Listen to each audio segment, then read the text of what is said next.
Yes, a festive atmosphere here in Atlanta, as it has been throughout this All-Star weekend. The last time the NBA All-Star game was played in Atlanta, 25 years ago at the old Omni. We are at beautiful Phillips Arena, and I'm joined by a couple of one-time All-Star coaches, Jeff Van Gundy and the Czar, Mike Fratello. We just heard the announcement on the public address that Michael Jordan will be in the starting lineup.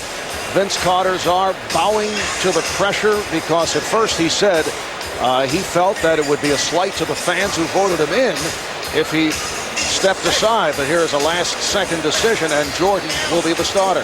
Allen Iverson wanted to do it first. Tracy McGrady was the next one to step up and offer to do it. Vince Carter was the one that should have offered from the beginning. The team wanted to do something special for Michael, whether it was get him the ball enough times to make him MVP. But whatever it is, they all got on the same page, and obviously it was for Vince, who only played 13 games this season, to give up his spot and let Michael start. Jeff, as for the West, we're looking at a 1-2 combination at center of Yao Ming and Shaquille O'Neal. Can you see a situation where Rick Adelman says, hey, maybe I'll play both these guys at the same time? Well, the Western Conference certainly has the advantage inside, and I could see Rick Adelman is toying with it. He even told me that today, playing Yao, Shaq, Tim Duncan at the 3, and supersizing his lineup with Kevin Garnett at the 2. That'll be too much size for the Eastern Conference to be able to handle. That's kind of a Don Nelson hybrid type development in opposite fashion. It sure is. We'll probably see some zone with that lineup in there as well, right? Nelly would love that 2-3 zone. That could stretch the width of the court. As two guys who have coached in All-Star competition, what is the toughest aspect of handling an All-Star squad? I think your concern is that you want to give everybody equal opportunity because it is All-Star weekend. You'd like to give them the shot at minutes that come close to being the same for everyone. But then you realize you can't do that because you're also trying to win a game at the end of it. Give them the minutes early, split them up, and then go for the win at the end. It's not only just splitting up the minutes. You don't want to anger anybody you may be seeing down the road in the playoffs. So those non-playoff people, when I did it, they were at the end of the minute line, and I upped everybody else's minutes. All right, Vince Carter and Michael Jordan, a couple of Tar Heel alums. Vince was not well received when he was introduced to the crowd moments ago, even with the announcement prefacing the name Vince Carter that he had given up his starting slot. I'm not sure everybody was ready to hear that little bit that they threw in there all of a sudden after his name. Then the people recognize now that it will be Michael starting in place of Vince Carter. And Marv, I think Vince Carter shouldn't have been compelled or pressured. I think if he wanted to do it, he should have, but I don't think anyone should feel the obligation not to play in a game that they're voted into. I think maybe the rules need to be adjusted where if a guy doesn't play a certain amount of games, then he can't start. But I certainly think Vince Carter should be given credit for what he did. Jeff, did your concern about upsetting any player that might come back to hurt you later on, did that carry over into the officiating as well? No, but we do have 3 outstanding officials here today. Of course. And I want to get that in. I don't know who's the best of them all. It doesn't stop. The officials are Jim Clark, Ted Bernhardt, and Louis Brillo. This an All-Star Game series that dates back to 1951. The first 2 All-Star games played at the old Boston Garden last season in Philadelphia. The West beat the East 135 to 120.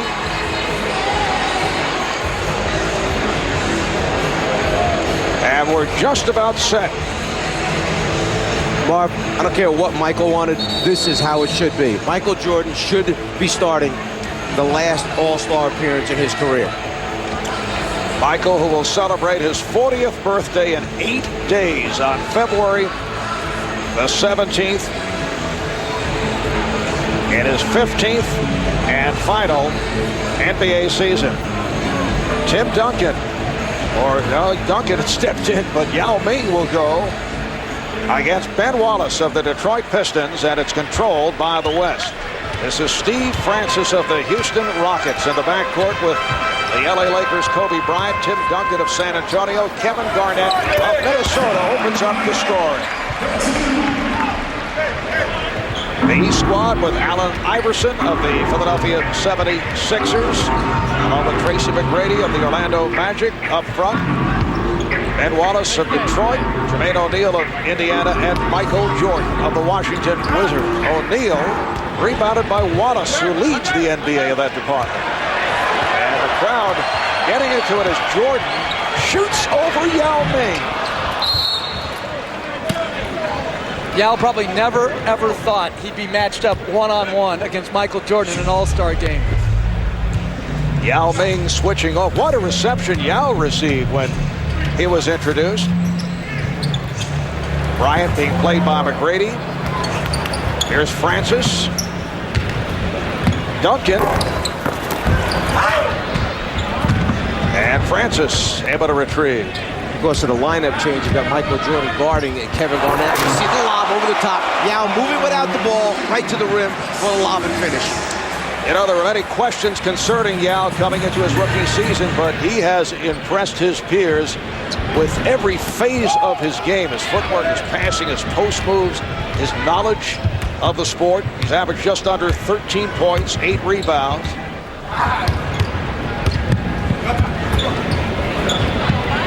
Garnett, yes. And that's what makes Garnett so great. 6'11", he can play 5, 4, 3, and 2. He can guard on the perimeter, he can make a perimeter shot, he can post you. He's a matchup nightmare for any coach. Tracy McGrady. McGrady from downtown. Tracy comes in leading the NBA, averaging better than 30 points per game. Jeff, I'll tell you what I like already is I like what I see as far as how they're playing the game to start out with. We haven't seen any of the careless basketball that we saw in the first half of the game yesterday by the youngsters out there. They're playing this game on a much more serious level. Iverson with the lob, but overthrows, and it's out of bounds. Yao finds himself unguarded, so the first thing he does is go right to the front of the rim, and there we see the lob pass and the finish right there.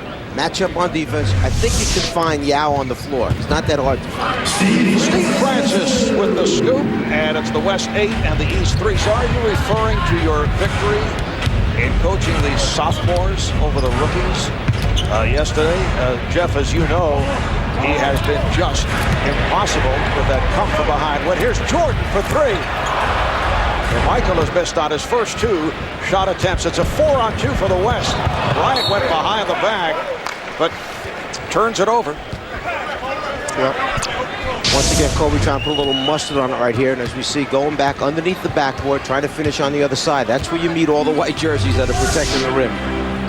And that's a good sign because they're playing competitive. They're not just letting somebody get to the front of the rim. Oh, what a move by McGrady to the reverse.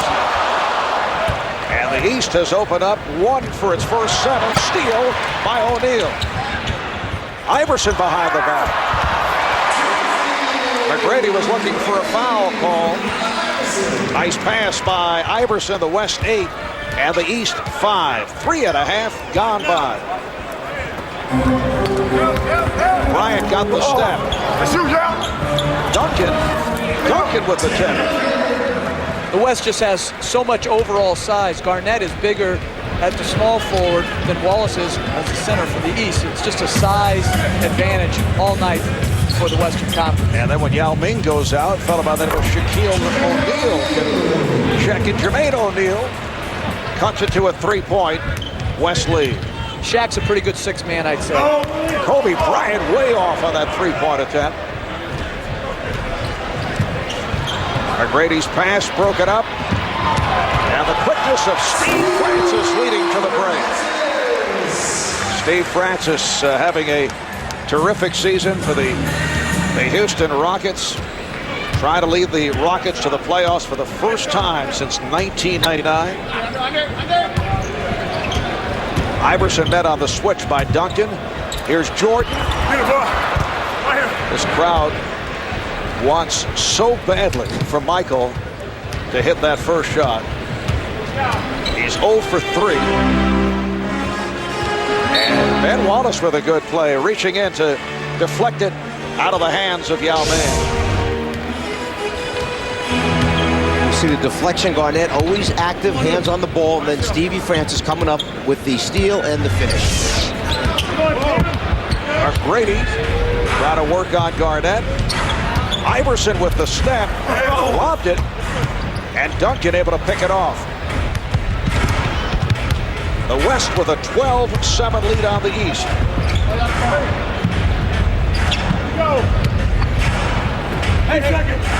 Duncan going glass, and that has been his specialty. And it's good sharing of the ball. 3 or 4 or 5 passes, wide open shot, and Duncan is the best of the game at banking the ball off the board. O'Neal, off a series of moves, draws the foul. It's on Duncan.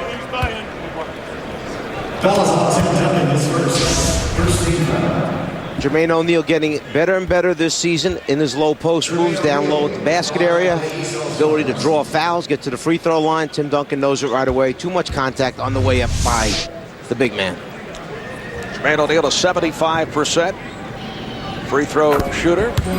Named the NBA's most improved player last season. Has that average up to 20 per game, as you see, making his second All-Star appearance. And what a great example for a lot of the young people that have come in early. This young man did not come in and enjoy instant success in the NBA. There were years of frustration sitting on the bench for Jermaine O'Neal in Portland, and it wasn't Portland's fault. They had very good veteran players that were better than him in the league for a while. He sat, became unhappy. The trade was the best thing that happened to him to Indiana, and now by Brad Miller coming over, it moves him out of the center spot into the power forward position. Iverson. Wallace drew the double. Here's Jordan. Jordan again. And Michael 0 for 5 here at the start. Now lost it. Jordan on the loose ball. Crowd wants him to fire, and he does.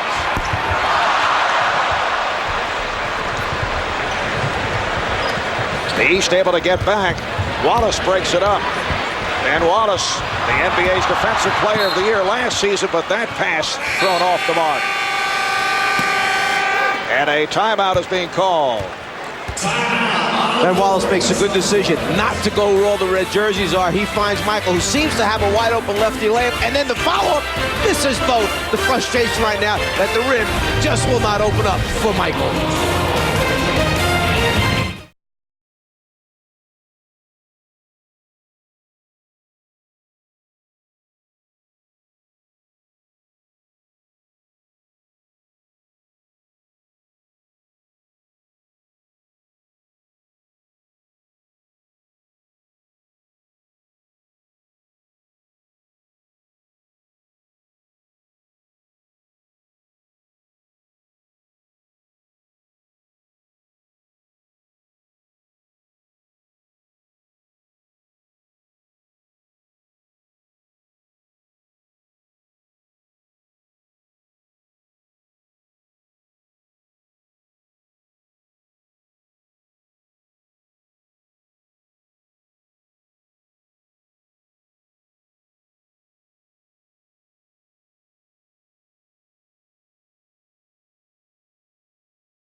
Excellent play-by-play. As always, too much talk by the color commentator. You picked that up right away. It's about 5:45 a.m. in Shanghai. Oh, Wallace is fouled. Nice pass. Allen Iverson has opened up here as a playmaker. Some nifty passing by Iverson, and once again, the East to the line. Allen has a good feel where all the white jerseys are going right, but knowing somebody's back there left. He finds Ben Wallace, and then Kobe trying to get it from behind commits the foul. Ben Wallace at the free throw line has struggled throughout his 7-year NBA career, a 44% foul shooter this season. Ben Wallace of the Detroit Pistons, who have won 4 in a row. They have the 3rd best record in the East. Terrific season for the Pistons. Nice move by Jermaine O'Neal. He actually feels more comfortable many times finishing with his left hand around the basket than he does with his right. It's an unusual thing, but it's something that he has a great strength in, using both hands. Kobe Bryant trying to set it up. Here's Kevin Garnett. Rebounded by O'Neal. It's a pretty good looking front line out there for the Western Conference when you think about Garnett, Duncan, and then Yao Ming, the skills of Yao Ming. And then you talk about skills. How about Tim Duncan? And there's Ben Wallace just missing the finish. Garnett run into by Jordan. Michael looking puzzled about that foul. Well, during this evening's NBA All-Star Game, 989 Sports, PlayStation 2 is proud to present spectacular pictures from Skycam. Earlier we had suggested that perhaps the Czar could get a better look at the game from that particular position. Did not go for it. You made Skycam sound like it's a friend or something. Skycam. It is a very interesting angle, though, to watch the game from, particularly replays, because you get to see the thing coming right behind the point guard as you come down the floor. You on the payroll now, then? I am. 14-10, West with the lead. Stephon Marbury, who just checked in, is able to hit. And Marv, you asked this question, what's the hardest thing? It's playing your own guys. Isaiah Thomas' first sub was Brad Miller. A good move by him for his own team and his own player. And Michael Jordan is 0 for 7 from the field.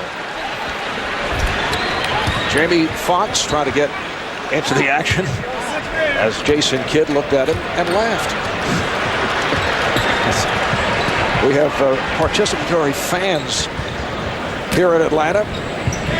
The Jason Kidd of the New Jersey Nets, Brad Miller of the Indiana Pacers have checked in. What a move by Iverson to set it up for Miller. Brad Miller in his very first All-Star game. Remember, Brad acquired from Chicago last February, that deal involving Jalen Rose and Ron Artest, Ron Mercer, Travis Best. Steve Nash, who just came on, setting it up for Duncan, rejected by O'Neal. And here comes Kidd. Iverson met by Nash. Iverson, yes. Well, let's go back to Brad Miller for a second. When we think about free agents at the end of the season, the first two names become Duncan and Kidd. We see Stephon Marbury bringing it up, giving a little show at the same time there. But think about Indiana's problem at the end of the season. They must re-sign Reggie Miller. Jermaine O'Neal is someone they have to deal with. Then you talk about Michael Jordan finally scoring the basketball. And then Brad Miller, who's had an incredible year as a free agent as well. Stephon Marbury, the former Net, acquired in the deal for Jason Kidd, and they're matched up against each other. O'Neal not able to handle the lob pass. And a timeout has been called with the East coming from behind to tie the West at 16. After going 0 for 7, Michael finally breaks the ice and is 1 for 8. And Jermaine O'Neal, what a great block on Tim Duncan, who's just about ready to throw it down.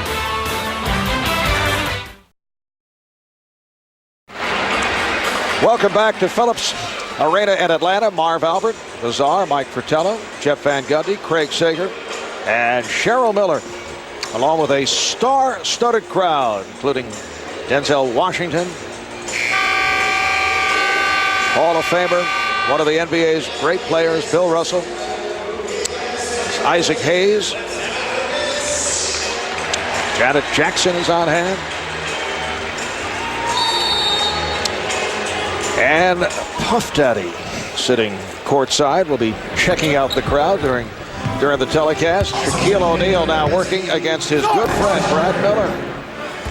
You recall the altercation they had last season. Fortunately for Miller, Shaq whiffed on the punch. Yeah, it was an altercation that almost led to the decapitation. Yes. Whatever that word is. Decapitation. Yeah, whatever. Oh, the Czar. Oh, Jordan missed the stuff. Michael missed his first 7 shots, and he's now 1 of 9 from the field, looking to go at Shaq, and he does. And the ball's knocked out of bounds by O'Neal. Michael said to Shaq, "You come out here and guard me." Shaq did. So Shaq went out and played him aggressively on defense. And we see Michael right there missing the dunk. But Shaq played him pretty well. And then when it went off his foot, Michael said, "Okay, come and do it again." Now Sean Marion of the Phoenix Suns, who just came on, is guarding Jordan. Michael hits the jumper, and he just said, "About time." Well, he was in much better rhythm there, going off the dribble on a hard pull-up instead of easing into open shots. 8-0 run by the East. Marion had it knocked away. Nice play by Jason Kidd. Dirk Nowitzki of the Dallas Mavericks, who is certainly among the MVP candidates, has checked in for the first time.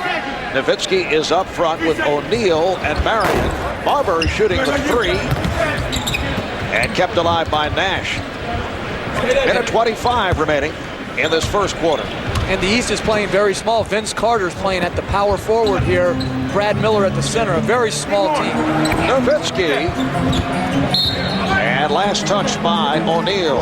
Brad Miller right now is looking around saying, where's the help going to come from as far as rebounding goes? You got to get 5 white jerseys on the glass. And a look at the unit on the floor. Michael Jordan now will sit down. And here's the applause. Paul Pierce checks back in. This is not what Michael had in mind, though. A surprise starter at the last instant. Vince Carter saying, take my spot. Although Vince had objected early on and felt that, well, the fans had voted him in. It would be unfair to the fans. Nice play. Jason Kidd able to score. So obviously there was a degree of pressure placed on Carter, and Michael did start, but only 2 of 10 from the field. Here's the double on O'Neal. And a little traveling. No call made. Here's the lob. Iverson fields it, gets it back to Kidd. Miller is fouled. Hacked by Nowitzki. Well, they've got to remember now, when they throw lobs and lead passes, everybody might be a half a step slow in this game because there have been a few activities around town over the last 2 or 3 nights. If players ever kept track of the lob efficiency, they would be surprised how few are completed, particularly when you're not playing with those guys on a regular basis and have timing down. You know, I've had so many of the older players, guys beyond their playing days, and I say to me, why the lob passes now? Why so many of the lob passes? Well, back then there weren't that many guys who could go up and catch him and finish him, but they're right. You can keep this game very simple and still be very effective in it by throwing bounce passes or chest passes. Good play by Pierce, leading to this. Iverson. Oh, and he blows the layup. Iverson again. The East with a 23-16. There's the lob. That does work. Shaquille O'Neal puts it down.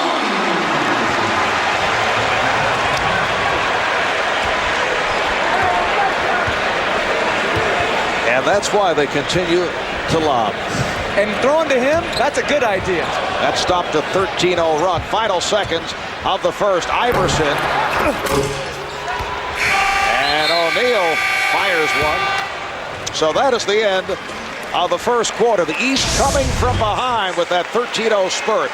And they've taken the lead. Well, dispelling the concern of bounce passes right there. Nash throwing it up 2 feet above the rim. Shaq grabbing it and finishing, then put a little show on for the folks here in the arena. We welcome you back to the 52nd NBA All-Star Game. We're at Phillips Arena in Atlanta. The East with a 23-18 lead on the West, and this the lowest scoring first quarter since 1956. There's another lob that misfires. Game played at Rochester at 24-17 first quarter. Nash for 3. And the ball back to the East. Let's check in with Craig Sager. Craig? Well, Michael, all weekend your teammates have been trying to give up their starting spot. You politely have said thanks, but no thanks. What changed here at the last minute, and did Vince Carter surprise you? That's exactly what happened. Vince surprised me. I mean, I told him, as I told the rest of the players, I mean, I started 13 times. I didn't need to start the 14th time, and, you know, they were adamant about getting me to start. And, you know, Vince actually came to me right before we went out and said he would love for me to take his spot. And, you know, I mean, he was very respectful. You know, I think he took some undue punishment, you know, all during his week, you know, about him being very honorable to the fans. And, you know, even at the end when he gave it up, I mean, I really didn't want him to back down from what he actually stood for. And I supported him in that sense. But, you know, he wanted me to take the spot, and I thought it was very gracious of him, very respectful. Thanks a lot. Back to you, Mark. All right, Craig, there are also intriguing dynamics going on with Michael Jordan playing for Isaiah Thomas. You recall in Michael's All-Star Day. Oh! Vince Carter on the stuff. And once again the lob, and Sean Marion does it with the reverse. You recall Michael's All-Star debut back in 1985. Isaiah reportedly encouraged teammates to freeze out Michael to keep the ball away from him. And then reportedly was Michael's influence. Dirk Nowitzki is able to score. It was Michael influencing the decision that kept Isaiah off the Dream Team in Barcelona in 1992. And of course, over the years, it's been a very fierce rivalry. There has been a degree of tension there. And the scoring is picked up. Once again, it's Nowitzki, and the East now leads 27-24. The score is picked up, but the intensity is not the same as it was during that first quarter. This group has come out. They're playing a different kind of basketball, a wide-open basketball. There are not many shots being contested right now. So I know you talked about that subject of the fierce rivalry between Isaiah Thomas and Michael Jordan. You talked about it with Isaiah. Yeah, and Isaiah has mentioned that this was really a real dark spot in his basketball career as Paul Pierce hits it, because it's something that he's had to bear and live with all this time. And I certainly am not one to pass judgment on it. I was not part of that, what went on. And over the years, as this thing has been great writing material for people, those two people had to live with it and hear about it. And Isaiah really got sick of it because it was a dark spot on his career. And we see now quick pass over to the right side. Brad Miller, instead of shooting the jumper, just puts it up high enough, and that's real high for Vince Carter. And Marv, I don't buy that whole notion that he throws him out. First of all, he would have had to involve so many other guys to make his plan work, and then why would he be singled out for freezing somebody out? To me, it seems like more of a conspiracy theory that has gone awry. The old conspiracy theory popping up. And as both of them have said, look, this far along in their careers now, why shouldn't this thing be buried, put to rest? Isaiah has moved on to his coaching career, a very successful coaching career, and it just happens circumstances wind up being that he's coaching the team, Michael playing on the last time around All-Star game. Bury that whole thing and move on from there. Isaiah was, believe me, he was a force behind this Eastern team doing something to honor Michael here. Nice pass on the back door, but Pierce throws it out to Ilgauskas. 3 minutes gone by. In the second, the East up by 2. They had a 13-0 run back in the first quarter to take the lead. Marion.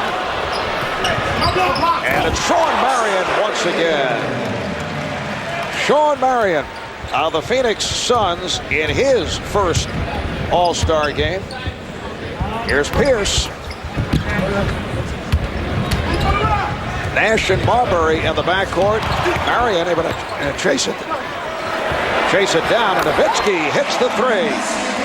That's why he's so difficult to guard in transition as a power forward. He doesn't run for layups. He runs to get behind the three-point line, and he knocked it in. Antoine Walker way off on that three-point attempt. Here's Nowitzki. Dirk Nowitzki leading the way with 9 points. And Sean Marion with a burst here in the second quarter. It's the West with a 32-29 lead. Dirk Nowitzki, 9 points in 2 minutes of playing time. Of course, tonight's telecast will get a close-up look at several one-time All-Stars. Allen Iverson sitting down, just 2 of 8 from the field. The West in the midst of a 14-2 run. Vince Carter with the touch, hits from downtown. Nowitzki with 9 of those 14 during the course of that run. Gary Payton of the Seattle Sonics has checked in. The pass broken up. Jamal Mashburn of the Hornets, who just came on, able to handle, looking for the 3. Fires over Nowitzki. Yes! He has had a great stretch run the last 8 to 10 games just prior to the All-Star break, and a quick, easy layup for the Western Conference team. Gary Payton taking the pass across. But Mashburn has played outstanding basketball, particularly with the fact that Baron Davis has gone down for their team now, trying to keep the Hornets right in the playoff race. And Jamal Mashburn in his first ever All-Star appearance. Kevin Garnett is back. He's up front with Dirk Nowitzki and Peja Stojakovic of the Sacramento Kings, who just came on. Off the turnover, here's Kidd whipping by Payton. Jason Kidd grew up with Gary Payton, one of his heroes. They both grew up in Oakland, California. Kevin Garnett, and the West leads by 1. 5 minutes gone by in the second quarter. Well, Marv, we heard Craig Sager mention at the end of that piece on World Be Free about the ambassadors, and I wonder sometimes who are the ambassadors of the future out here? Which of these NBA guys, when their careers are done, as we see Antoine Walker, a little turnout, are going to be the ones that are out there spreading the word about the NBA and what this is supposed to be all about? All right, Nowitzki off the mark on that three-point attempt. Here's Kidd. And Jason Kidd gives the East a 39-36 lead. Here's Nash for Garnett. You might normally look at this and say, man, they're just coming down now and firing. But that's how Dallas plays. That's what Nash is used to. Get the ball down quick, get an open shot for your teammate. Garnett not able to finish it. Antoine Walker putting one off the glass, intended for Carter. You know, in the first quarter, we saw some defense. We saw some nice plays. This has now developed into the playground-style all-star game as Paul Pierce is able to hit on a break.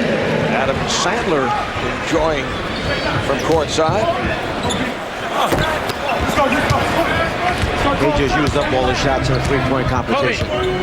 His arm is tired. And Vince Carter, who has come off the bench in his 9 minutes, has scored 7 points. The outside official, Ted Bernhardt, indicating the foul. Paul Pierce picks it up. A little two-on opportunity, two-on-one opportunity. Paul Pierce getting the pass from Jason Kidd, finishing it off.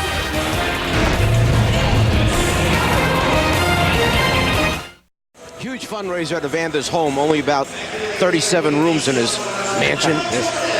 And the human highlight film, Dominique Wilkins, who I believe has been at every conceivable function this All-Star weekend. You know what? There's one of the ambassadors. Dominique Wilkins, Magic Johnson, and our own Charles Barkley. They have been the greatest ambassadors. They have been all over this city running all kinds of events and trying to get as much as they possibly can in every second of each day.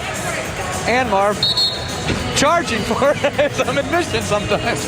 Well, they run these parties at night, but believe me, forget the parties at night. The other stuff they've done all day long it's been really tiresome for them because they have been asked to be all over, and they have certainly responded.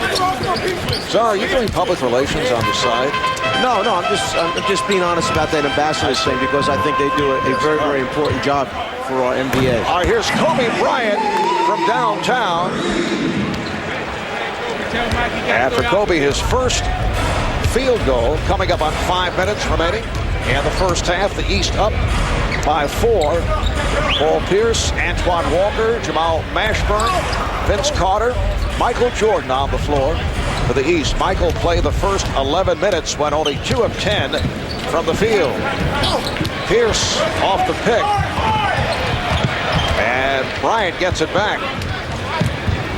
Garnett.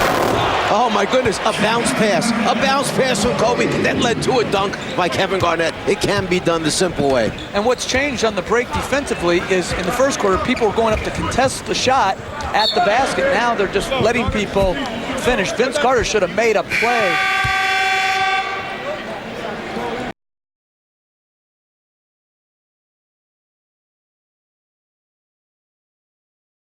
Up close and personal with Kevin Garnett. Garnett with 8 points now in his 13 minutes of play.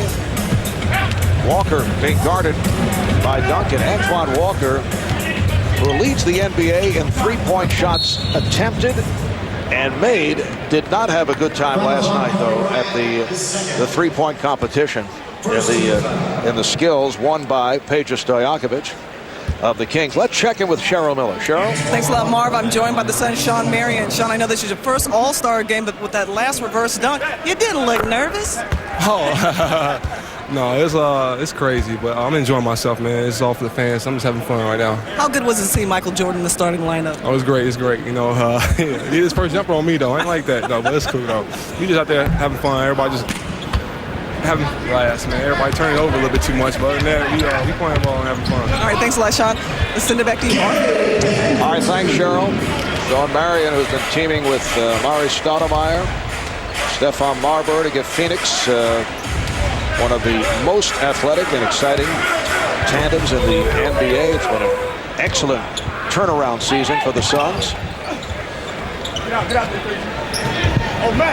Mashburn for three. That's his second from downtown. There's some beautiful ball movement. Double team in the low poster, kick it out one pass, swing it over two more passes, and then got a player like Mashburn who knocks it down for you in the end. That's what makes the NBA special. Good offense against very good defense. That's what makes it compelling. You know why the game is settled back down again? Because Michael Jordan's on the floor is one of the reasons. Kobe Bryant for the other team. Both of those guys bring a sense of order to the game. And Jordan just turned it over as he went 1-on-2. Payton, Stojakovic able to go glass. Another great play on the break by Payton. He could have taken the shot instead. Extra pass over to Stojakovic. Open 12-foot bank shot. Once again, the matchup is Kobe Bryant defending on Michael Jordan. Now Tim Duncan switches off. Bryant comes back. Now Mashburn over Duncan. And here comes the West. Payton lobs it for Garnett.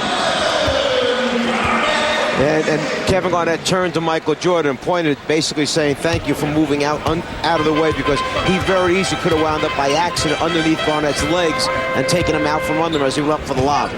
Kevin Garnett, the first to hit double figures. He has 10 points. Here's Walker for three. Antoine Walker from downtown, the East 50, the West 47. You see Antoine Walker wearing that knee brace. He is really in pain with that leg. It is a very bad knee that he has right now. It's a result of an injury that happened about 2 weeks ago. He sat out, missed a couple games. He's playing in this because it's the All-Star game, and it means that much to him. And it has been a frustrating start for Michael Jordan. And this is 13th and final All-Star game. Beautiful lob here. Payton to Garnett.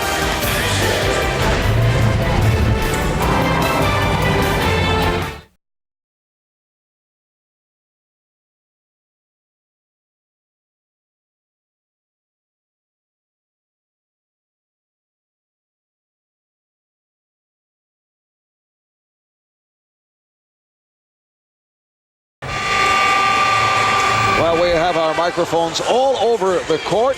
Time to time during the telecast, we'll be listening in on some of the verbiage. And Jeff, you said we might see it. And here it is. Yao Ming, Shaquille O'Neal on the floor at the same time. And they're trying to play the largest 2-3 zone of all time. However, you may only get one shot against this zone. That's it. One shot now. Steve Francis is the only, quote, little man, because Garnett and Duncan are also on the floor with O'Neal and Yao. And the Eastern team came back and played their version of the zone defense at that end. Just under 2 minutes remaining in the first half. Yao Ming throws the lob for Shaquille O'Neal. And here comes Jordan with Garnett back. Michael Jordan with his third field goal. He has 6 points. He now has 248 points in his All-Star career. That moves him past Oscar Robertson into second place. Kevin Garnett shows the touch. Jordan now 4 points away from passing Kareem Abdul-Jabbar for the #1 spot in all-time All-Star scoring. Pierce coming up on a minute remaining in the half. Duncan. That was some pass by Steve Francis. Forget about the finish. The finish was easy. The pass Easy. was right there at the rim. And he took it off the dribble and flipped it underhanded. I'm not sure it wouldn't have gone in if he hadn't touched it. The East up by 1. Yao Ming being guarded by Antoine Walker. Here's Shaquille O'Neal just backing his way on Paul Pierce, saying, get out of here. That's a pretty good high-low look when you can go from 7-5 to 7-1. Walker way off on that three-point attempt. Garnett is ahead of the field. Shackton Seam went behind the back instead. Duncan for Garnett. Big ball seems to be dominating out here at the moment. So the West up by 3. Kevin Garnett is the high point man with 14. May not have been since LSU when Stanley Roberts was a starting center that Shaquille O'Neal's a power forward and matching up against Michael Jordan. Shot clock to 5. Mashburn. Final seconds of the half. Pierce able to break it up, but stepped out. Pretty good combination here. You've got a guy who has the ability to throw the ball, pass the ball extremely well. We're talking about Yao, very highly skilled player. Shaq calling for it back underneath the basket, trying to finish with the left hand. Francis for 3. Halftime of the West with a 55-52 lead. The West shooting 54%, 26 of 48. And the East at 37%. Let's go to Craig.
Thank you very much.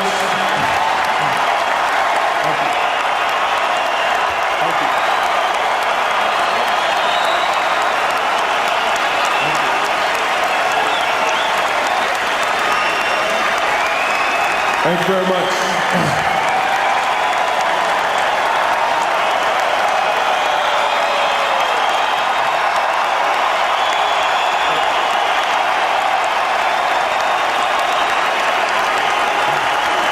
Thank you very much. I must say,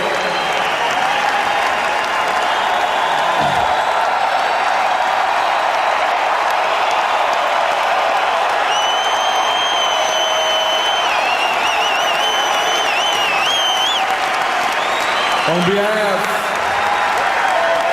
of all of you my former teammates, my former adversaries, my competitors. I want to thank my family for sticking with me for so many years as I chased my dreams of playing basketball. For all the fans who have supported the game of basketball, not just Michael Jordan. I thank you for your support. I leave the game in good hands. So many great stars still in the game, so many great stars rising and playing the game. I have passed on the things that Dr. J, some of the great players, Magic Johnson, Larry Bird, has passed on to me. I pass on to these all-stars here, as well as the rest of the players in the NBA. I thank you for your support. Now I can go home and feel at peace with the game of basketball. Thank you very much.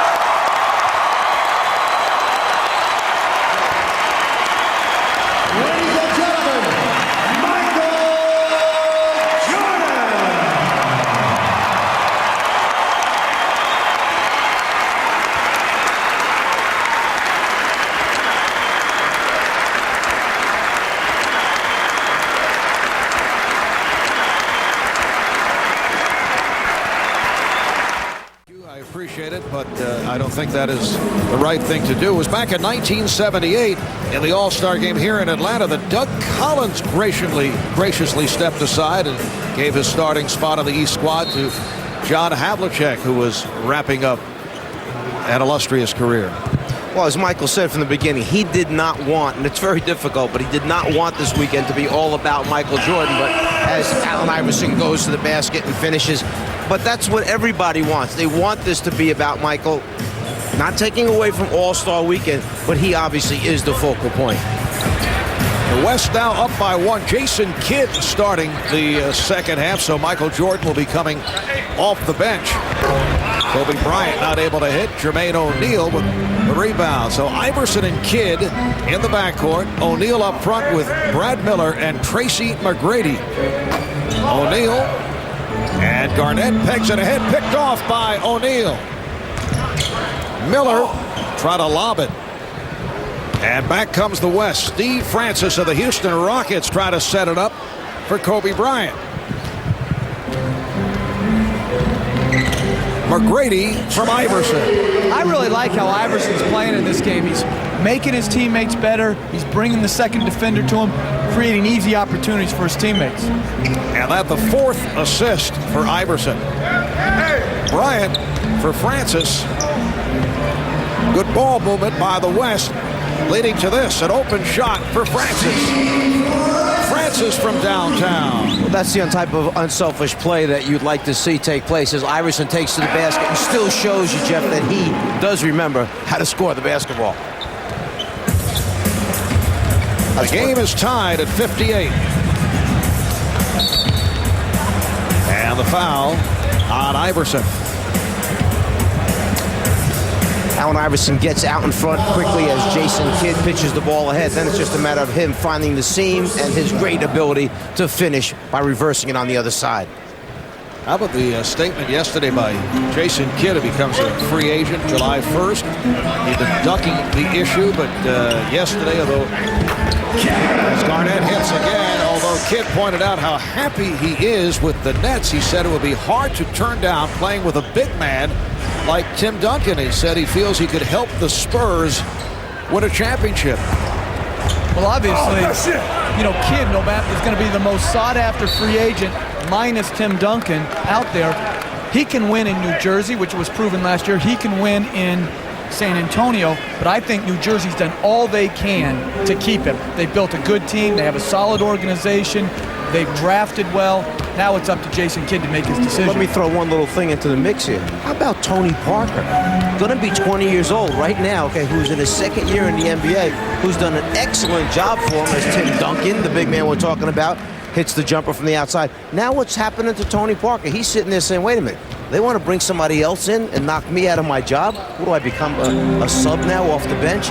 Well, a lot involved there for San Antonio. Very risky to make an effort to go after him right now. Tony Parker is an outstanding second-year player. Duncan is rejected by O'Neal, but Jason Kidd's addition, I would think, would accelerate the possibilities for San Antonio. The Spurs will be well under the salary cap after this season. You know what's hard to do, Marv, is win and be under the salary cap. The Spurs management has done an outstanding job remaining a championship contender and, as Jason said, knocks down the three, and still having the ability to add great players like Jason Kidd. Jason nearly went for the hat trick, but hit on his third attempt from downtown. Duncan is fouled, so Duncan will go to the line and we'll check in with Craig Sager. Well, Marv, last night, Jeff Gordon competing in the Budweiser Shootout, finishing second at Daytona. Now he's singing the stands at the All-Star Game. What do you think of the game so far? It's great. I mean, it's awesome to be here to see Jordan play for the last time in the All-Star Game, and I know he's going to get 5 more points here, but it's a great event. I mean, it shows a lot of where NBA's come from, where they're going, and we're excited about TNT covering it because they do a lot of stuff with NASCAR races. Our NASCAR starts in July, but Marv earlier was talking about the gridlock, having trouble getting around. How are you getting around the streets of Atlanta? I actually had to get out and walk, so the traffic's incredible here. Reminds me a lot of a NASCAR race. Well, Marv, don't feel bad. If Jeff Gordon has to walk through traffic, I guess we all do. Marv. I was going to walk. Czar just refused to get out of the car. That is not true. We actually had to walk back. The entire group last night had to walk back to our hotel. It was much quicker. It would have been a 35, 40-minute wait. Instead, just walk 3 blocks, made it easy. West with a 3-point lead, 3.5 gone by in this third quarter.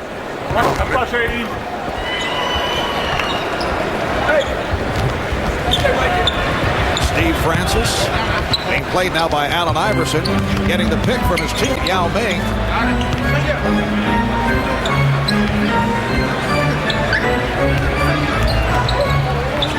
Now Duncan with the mismatch. And tipped home by Kobe Bryant. We'll just let that offensive goaltending go by for right now since he put his hand inside the bottom of the rim to finish it. Here's McGrady. 10 points for Tracy. Off the turnover, Iverson. Yes. That's a 3 for Iverson. Allen Iverson, the most valuable player of the NBA All-Star Game 2 years ago. 25 points, 27 minutes at 15 points. And that comeback in the fourth quarter. Kobe Bryant taking to the rim. It counts. And the foul.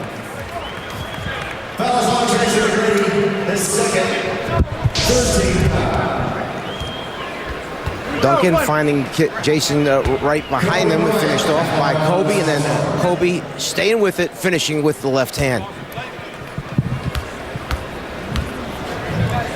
Kobe Bryant just 3 of 7 from the field. So the West up by 1. Garnett trying to strip McGrady, and he's called for the reach-in. Let's send it over to Cheryl. Thanks a lot, Marv. Well, Shaq, a week from Tuesday, it's going to be Yao Ming and Shaq Part 2. What's it been like to play with him, as far as with him instead of against him? He's a very nice guy. I met his family yesterday. It's a beautiful family. He's a very honorable person. He's good for the game. I'm glad he's here. How talented do you think he can eventually be? Very talented. He has a lot of great fundamental skills. He runs the court well. He plays like a big man. He's a shot blocker. So when are we going to see you lob to him? Well, in order for us to go against a shot blocker, you have to take it to him, and that's my game. So I look to do the same thing I've been doing for the last 10 years. I'm talking about in the All-Star game. I want to see a lob. Yeah. I'm sorry. See, well, you and them standard answers. Exactly. Yeah. I'm sorry. I'm sorry. So when are we going to see the lob? Next time I get on a break, I'll throw a lob, maybe. All right. Thanks a lot, Shaq. Let's go back to you, Marv. Shaquille O'Neal of the Los Angeles Lakers, who have won 5 in a row, 13 of their last 17. Kobe Bryant, who comes off the 46-point performance against the Knicks this past Thursday night in New York. Duncan. And back comes the East, a 3-on-1. Tracy McGrady. That's 12 points for McGrady. So the East up by 1. Bryant and Francis at the guards with Duncan, Garnett, and Yao up front. Kidd stepped away. Bryant not able to take advantage.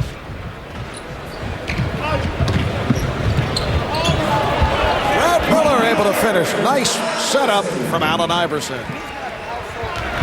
He's not a household name, but he runs the floor extremely well in transition. Him and Jermaine O'Neal can really, really run the floor. He was on a nice receiving end of a good fast break pass.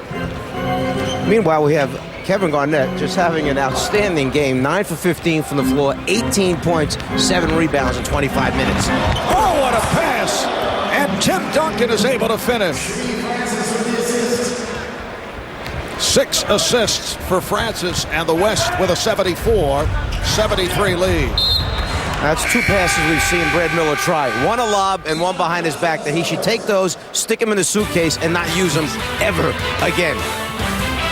Jason Kidd in the open floor, crossing it over. And McGrady with the strong finish at the end. The Golden State Warriors and a one-time assistant coach with the Czar. Yes, I was very fortunate. I had not only Don Chaney, Willis Reed, but also Cassie Russell, all as my assistant coaches here with the Atlanta Hawks. And Cassie has an inner peace with himself. Really has some things in mind as Shaq finishes with, oh, the travel is called. It's taken away. No basket for Shaq. You know, I wish you had that inner peace. No, Cassie really does. He has a calmness about him, and going to that college he knew would be a challenge. Yet he never was concerned with the fact that it was a small college, art school. He just wanted to coach basketball and help young people develop. Jeff, do you find the Czar very philosophical here tonight? He really is. It's a different side, a lighter side to the Czar, and I think it's a very nice touch that he's adding here, where he's just sticking up for everyone that he was ever associated with the Atlanta Hawks. Yeah, there's a public relations theme going here right from the start. It's amazing what one win can do for you in the sophomore game. All right, Tracy McGrady at the line. Michael Jordan is back on the floor. And a look at the national TV NBA schedule. Wednesday on ESPN, Dallas and Milwaukee. Thursday on TNT, Orlando, Detroit, and Boston, Portland. And then Sunday, 1 o'clock game on ABC, the Philadelphia 76ers and the New Jersey Nets. The red-hot Portland Trailblazers. How about them right now? Are they playing outstanding basketball? They are right up at the top there in the Western Conference. Oh, beautiful pass. The backdoor toss from Shaquille O'Neal to his teammate Kobe Bryant. And O'Neal's an underrated low-post passer. He's really improved that from the first time he's come in the league. He's a great passer, particularly against double teams, creating open shots for all Lakers. Here's Jordan, rejected by O'Neal. And you can hear the reaction from the crowd. They were not happy. Foul is called on Duncan. Michael, as you mentioned, just a few points away of taking over the all-time leadership. It looks like he's going to be able to get 2 of them right here, but Shaq goes up and says, not getting it over the top of me. And then the quick little bounce pass to the cutter down the lane. Shaquille, as you mentioned, a very good interior passer. Jermaine O'Neal has tied the game at 76. Michael is now 3 for 13 from the field. And that was the first block shot by the West. Well, not to change direction, but as you look at some of the footwear on the players tonight, they remind me of some of the cars that you see with the metallic finishes on them. You got these high finish sneaks on tonight. Blues and golds and orange and purple. Right there. Jeff, getting back to the game. Bryant with the pass to O'Neal.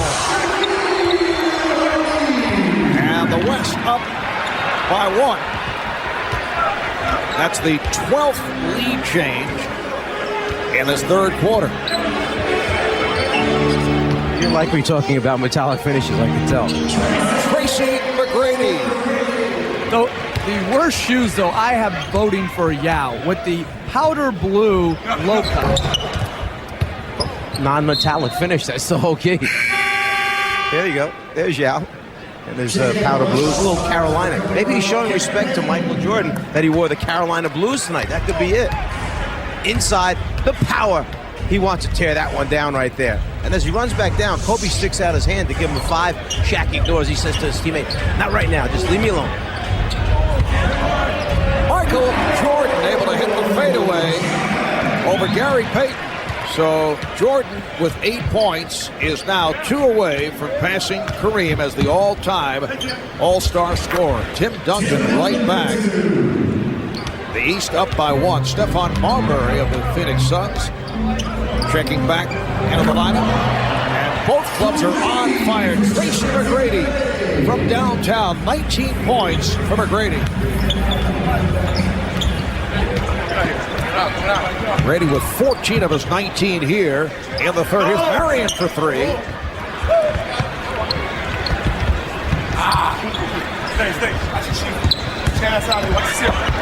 O'Neal changed his mind. Duncan. Back there, get there. And another offensive rebound for the West. Finally, Jermaine O'Neal able to get to the ball. Here's Jordan hit on the reach-in by Payton.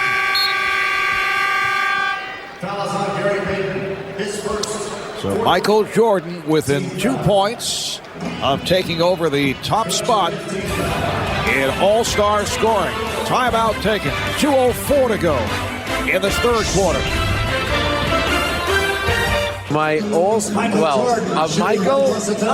It was actually, it's interesting. There were so many. I mean it sincerely. I was. Pick one. I don't have a favorite one. I just so much enjoy having him around. What has he meant to the league? I tell you that he really does inspire the younger players. You saw it out there. They love him. He shows them how to compete, and he shows them how intensively you have to work hard. He's been great for us. Hey, congratulations on a great weekend once again. Thank you. And Michael's he's the Cheryl Miller of the NBA. I tell that to everybody. Marv? That is high praise. And Michael Jordan with his 10th point, so he has now passed by Kareem Abdul-Jabbar, and he is the all-time all-star scorer. Incidentally, the commissioner has been on a media tour today. Gary Payton. And the East up by 4. Commissioner's been in demand. I think he's made appearances on every outlet except the Food Channel. He has made the rounds. McGrady from downtown. And the East with a 7-point advantage. One of the things that he's accomplished is we may be getting, from what I understand, Marv, reportedly that some changes in the playoff format coming up at the end of this season. It has to only be approved by the Players Association. They will expand the first round to a best of 7. I don't think the Lakers mind that at all. Well, there are many that feel that this is a big advantage for the Los Angeles Lakers. Like you, Jeff? Well, I think that certainly the 7-game series favors the better team. And the Lakers this year will be a lower-seeded team, but they'll have the advantage going in the first round. All right, here's Stojakovic with a rainbow 3. And the foul called by Louis Grillo. Ben Wallace picks it up. Speaking of media outlets, yes, the commissioner did spend some time earlier with CNN's Wolf Blitzer. CNN's late edition. East over the limit, and Stephon Marbury at the line. And what a dramatic bounce back it has been for Stephon. Last year's subpar season, and having a career year in revitalizing the Phoenix Suns. And in a certain sense, this finally is an opportunity for Stephon Marbury to get rid of some of the criticism that took place, whereby let's face it, when he left Minnesota, it was huge will at his party, went to New Jersey, they could not win there, and now finally being able to turn the team into a winning team is a big plus for this young man. He said he could not tune into the NBA Finals last June until the 4th and final round. Marbury lost it, 4th and final game, I should say, and here is Carter, the crowd looking for they wanted more from Vince. They wanted something out of the slam dunk competition. I'm not sure Vince wanted to do it or give it back to Tracy McGrady on that one. But Marbury last year was portrayed as the major reason for the Suns' poor year. Marion has stopped, and he was the guy traded for Jason Kidd. And Shaquille O'Neal able to put it down. Looks like Ben Wallace is shaken up. Landed on that right ankle right there. He turned his right ankle as he came down. And to get back to Marbury, he was really blamed for not being able to have his team as Kidd so turned around New Jersey. It's good to see with Amari Stoudemire and with Sean Marion that they've been able to advance and play above expectations this year. Tracy McGrady with 17 points in this third quarter, 17 of his 22. Smith was on fire, and going back to Portland, Mark, let's give Maurice Cheeks, the coach there, credit for putting Scottie Pippen at the point guard spot. Kind of a bold move, put the ball back in Scottie's hands. They've been winning games ever since then, and although Karl Malone and John Stark are still the heart of that team, a new addition, Matt Harpring, along with Andre Kirilenko, now coming off the bench, have been the key for them. And Sean Marion gets this fourth quarter underway. The East with a 93-88 lead. Val Mashburn is back on the floor. Allen Iverson in the backcourt, along with Michael Jordan, Vince Carter, Brad Miller, Jamal Mashburn up front. Michael is now 4 of 15 from the field. Shaquille O'Neal handling and putting between the legs, putting moves on Brad Miller. Shaq had been waiting all night for that. Jordan changed his mind. A little behind the back maneuver. Somehow I don't think Phil Jackson's in Montana right now diagramming wing isolations for Shaquille O'Neal. Well, they say they've tinkered with the offense a little bit in Los Angeles. Maybe that's what they meant. Stojakovic from downtown. Peja Stojakovic, who last night won his second straight ATT shootout, edging out Wesley Person of Memphis for the second straight year. Miller and Stojakovic on it. Finds Marion.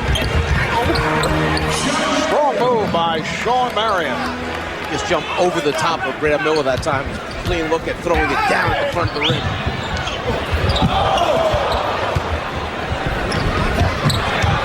And the steal by Mashburn. The East up by 4 over the course of tonight's All-Star game. 989 Sports, PlayStation 2, presenting pictures from SkyCap. The angle that we're seeing right here.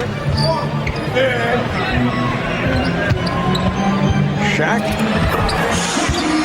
Shaquille O'Neal going from left to right, not facing much defensive help there. But that was a neat little play because Marbury set the screen close to the lane for O'Neal, an inverted type pick and roll as he's leading the break. Oh, nice look away. Oh, and Gary Payton is able to finish. They got to start featuring him more in transition, Coach. We've seen it all tonight from Shaq. Think about it. He's dunked, he's blocked shots, he's isolated on the wing, and he led the fast break and made the assist. That will count, and the foul. So now you have a 7'1", 320, 40, 60 pounds, taking it, dropping it on the floor, and then the finish at the end for the Western team. Little isolation here, through the legs, trying to show him he's got some tricks. Brad Miller gets a little laugh at him until Shaq starts coming at him. What a solid game for Allen Iverson. 16 points, 5 assists. The East up by 3. Steve Nash of the Dallas Mavericks is back. This is Peja Stojakovic. Nash with the tip. And Carter cannot handle. Let's go to Craig Sager. Craig? Well, it's racing. Obviously, you guys got your wish. Michael started. Jason Kidd said at halftime he gets the record. He's the MVP. But the way you're scoring, you may take it from him. Well, I'm just going out playing, having fun, man. That's what it's all about. And I'm surprised that Michael did go out there and start. The way he sounded yesterday, he didn't sound too convincing about going out there. So, but we're out here having fun, man. Hopefully we can get this win, and whatever happens after the game happens. Everybody on this court has respect for Michael Jordan, but you're one of the many that idolized him. What was it like for you to watch the halftime presentation? It was great, you know. Got real emotional out there, but you know, Mariah, she did a great job of what she was doing up there. Looked good in that dress, and you know, everybody applauded her, man. It's a lot of respect for that guy right there. A lot of respect. Well, we're down to a 1-point game. 8 minutes, 56 seconds left. The East leading the West 100-99. And Ron Artest, I heard, is making a cameo in that movie. Oh, a little cheap shot. You didn't like that, huh? No, I thought it was very good. Okay. The Czar did get it. Tied at 100. Just under 9 remaining in this fourth quarter. So, Jeff, when you're back on the coaching lines and the muscular Ron Artest comes in your direction, I'm heading the other way. Understand. But I'll tell you what, I'd take 12 of him on my team. I'll tell you that right now. I love the way he approaches a game. I love the way he plays it. I just hope it doesn't, his antics don't obscure how good a player he's become. Could not be handled by Marion, but kept alive by Stojakovic. Payton. And another offensive rebound. And another. O'Neal powers his way by Ben Wallace. Shaq, in his own way, has had an outstanding game. He's got 16 points, 12 rebounds, couple block shots. And how about Tracy McGrady? 25 points, 9 of 13 from the field. He had 17 of the 25 in the third quarter. And back comes Jordan. The lead for O'Neal. Nicely done. The East by 3. Nash and Payton in the backcourt. Marion, Stojakovic, and O'Neal on the front line.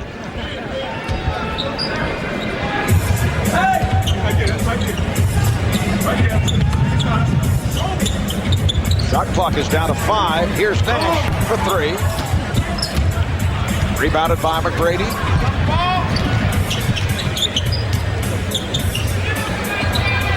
Jordan. Shot has been off. O'Neal.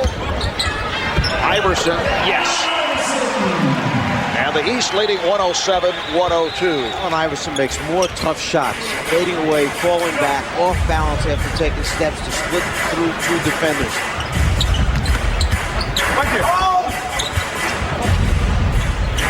Open shot for Payton. Once again, O'Neal able to clear it. Iverson putting moves on Nash. Oh, what a pass to O'Neal. And he is fouled.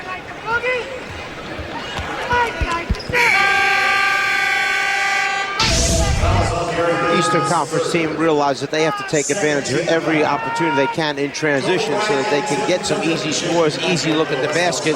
They get Jermaine O'Neal running on the floor.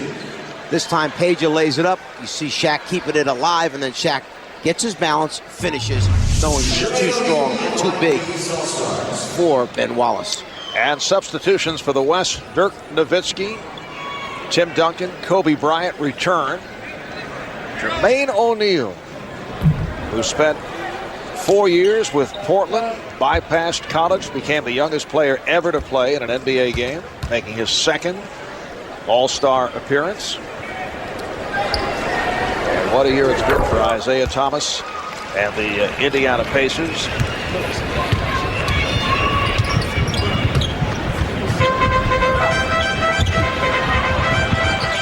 Shaq able to keep it alive. Nowitzki for 3.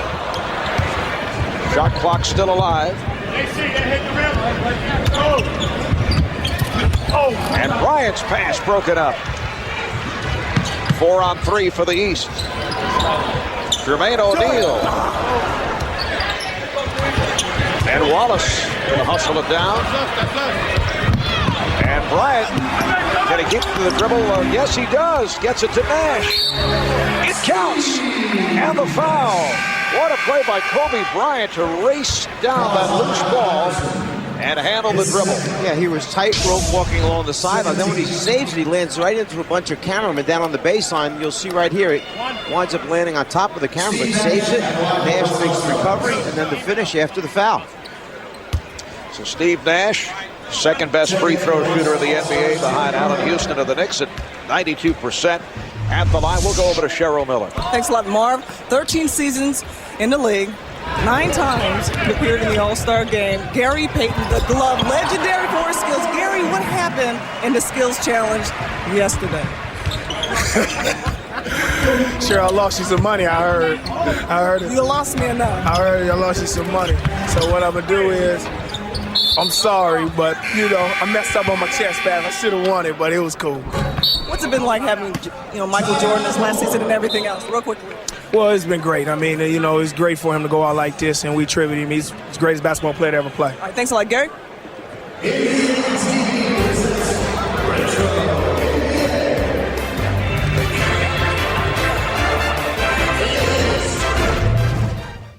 Shaquille O'Neal meeting once again. And a look at the Shanghai Sharks, Yao's former teammates. It's 12:42 in the afternoon in Shanghai, China. Checking out the action on Chinese television as we showed you earlier. Here's Jordan. Yes. Coming up on 5 minutes remaining in the fourth, and the East with a 112-104 lead. Michael Jordan now 6 of 18, 14 points. Foul is on Bryant. That's his third. Michael is actually having fun right now. He really is. He wants to hold on to this lead. He wants to win the game with the Eastern Conference, and he's playing very, very hard right now.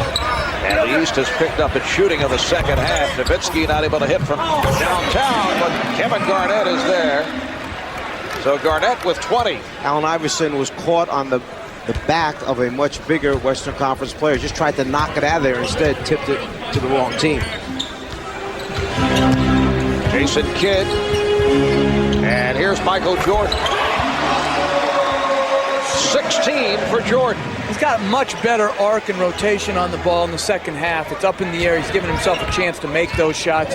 And he's also being guarded by a bigger man who's giving him a cushion, so he's got more airspace to rise up and shoot it.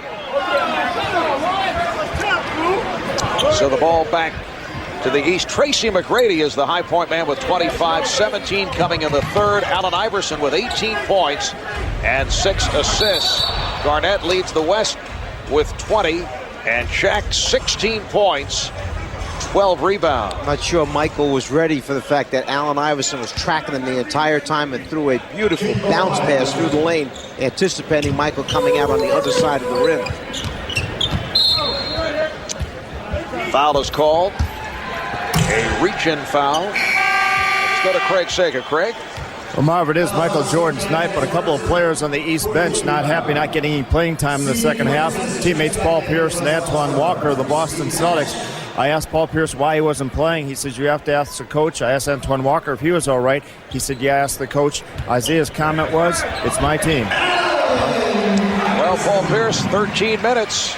Antoine Walker, only 10 minutes. Jonas Ilgauskas, 4 minutes. I was concerned whether it was the knee brace on Antoine Walker, which I know he's still in pain on that one. And then the concern with Ilgauskas is the numerous surgeries he's had on his feet. Just under 4 minutes remaining in this fourth quarter. Kobe Bryant tried to extend, could not hit. It's the biggest lead of the night. Here's Jordan with the change of pace. And rejected by Bryant. Jordan. And you know Kobe took great pleasure in that because of Michael stealing the ball from him from behind before. So Michael has been blocked twice, once by Shaq, once by Kobe. Garnett gets inside. But see, that's what I think he loves about it, is they're competing against him instead of letting him just do what he wants. That's what's exciting about the All-Star game, is when people compete to their utmost ability. Iverson. But Doc Rivers, the coach of Orlando, had a suggestion that you up the ante in the All-Star game and play. Oh, as Kevin Garnett throws it down. Up the ante in the All-Star game and play winner take all. Well, the winners get $20,000. The losers receive $10,000. That's a big $10,000 incentive. Oh yeah. To you and me. Maybe not to them, but to you and me, I'd be going all for it. We're just under 3 remaining in the fourth. Duncan not able to handle that pass. Iverson on the move, whipping by Nowitzki. Allen Iverson protecting the ball on Dirk Nowitzki. 22 for Iverson. Francis, yes. 118-112. The East with the lead. The East has won 4 of the last 6 All-Star games. The West won last year in Philadelphia. Overall, the East with 32 victories. They dominated the West with 19. Here's Jordan with a flip that goes home. And the crowd responds. Michael Jordan with 18 points. You can see what this last 2.5 minutes means. When you see the guys tugging on their trunks, getting down that serious defensive stance, they're digging in right now. Duncan. So with a minute and 40 to go in this fourth quarter, it's a 6-point lead for the East. And Garnett and Duncan are so fundamental. They have a hard time playing in a game that's so scattered, but they are just excellent at passing, catching, and finishing in the lane. McGrady putting the move on Garnett. Garnett got a piece of it. McGrady able to retrieve. Shot clock down to 1. Here's Kidd. And it's a 24-second violation. This is the play now where Kobe Bryant finally gets a little revenge. Michael fakes him out, but Kobe comes right back from behind and blocks it with the left hand. And then Michael getting a much bigger player to get up. Played in his first All-Star game back in 1985. That was in Indianapolis. Ralph Sampson was the game MVP. Michael went only 2 for 9, 7 points in 22 minutes. Tonight he started 0 for his first 7. He's 8 for 15 since then. Garnett blocked from behind, but a foul on Jermaine O'Neal. Nice job that time of throwing the ball right back to the top of the circle. They had a high-low situation. Tim Duncan saw Garnett sealing his man on his back. Garnett wanted the ball go back to the top and throw it in. Excellent execution. Kevin Garnett, 12 of 18 from the field. He has 24 points. It's a 6-point lead for the East. The stars for the East, Tracy McGrady, Allen Iverson. As we start thinking about MVP possibilities, Kevin Garnett has led the West. I have to go right now. If the East can continue on with this lead, it has to be, in my mind, Tracy McGrady, even though Iverson has also played an outstanding game. Iverson's played very, very well. Tracy McGrady, outstanding. Tracy with 20 of his 25 in the second half. We're down to a minute 8 remaining of this 52nd NBA All-Star game. Watch out right here. 26 for Garnett. Now, what do we do all of a sudden if the West makes a couple of passes? I'm going to talk about MVPs for the West. Is that it? You don't want to give them any credit now? You're a guy who makes quick adjustments. Jordan with the step back. And rebounded by Bryant. The West very much alive, down by just 4. Francis lost it, but last touched by Kidd. Jason Kidd, incidentally, with 10 assists, 5 steals. 48.3 to go. Bryant being played by Kidd. Can't find the shot. And they need a quick shot here. Duncan. It counts, and the foul. So like I said, yes. So we'll be discussing, in case the Western Conference should win, who might you consider as their MVP? A little pass and cut, clear it out, give the big man space, get your defender up in the air, draw the contact, and then he's so long, Tim Duncan, the finish there, and the three-point play. Completes the three-point play by hitting the foul shot. It was fouled by Jermaine O'Neal. It's a 1-point game with a half minute remaining in the fourth. The East up by 1. Crowd would like to see Michael Jordan take it at Sean Marion. And he does. But he was blocked. That shot deflected. And the West with an opportunity to take the lead. Kobe hit on a reach-in with 10.1 remaining in this fourth quarter. Michael tried to run the shot clock down as far as possible, but he saw the seam right there, decides to try and step through. Problem is there's too many red jerseys around there. Michael maybe could get the foul call. Instead tries to get it back at the other end and call him on the reach-in. And with the East over the limit, Bryant shooting 2. And misses on the first. Kobe at 83% free throw shooter. 10 and 1/10 seconds remaining. Bryant has tied the game. Kobe was 0 for 2 at the line before he connected. So now if you're Isaiah Thomas going into this timeout, who are you going to draw up that last shot for? Well, if you're being sentimental, you're going to Jordan. If you want to win it, go to McGrady. We'll be back in a moment. Plays it. Jason Kidd will inbound. Jordan guarded by Marion. Checking the clock. Jordan with 4, 3. Not able to hit. Duncan with the rebound. And we go to overtime. Well, Isaiah certainly gave him the opportunity to be the star at the end of the night. The ball was up on the rim. Michael got a look. He had a tall, active defender on him, which made Michael fade away, fall away just a little bit more than he would have liked to. But 12 of his 18 in the second half. Got off to the bad start. Missed his first 7 shots. 8 for 25 in his 34 minutes of play. The High Point man, Kevin Garnett, with 26 points. And Tracy McGrady leading the East with 25. Allen Iverson has 22. And it's interesting, Jordan starting overtime on the bench, and O'Neal has now come back in, and they've gone with the big front court again for the East, or the West, I'm sorry. Francis and Bryant in the backcourt. Garnett, O'Neal, and Duncan up front. Here's Francis.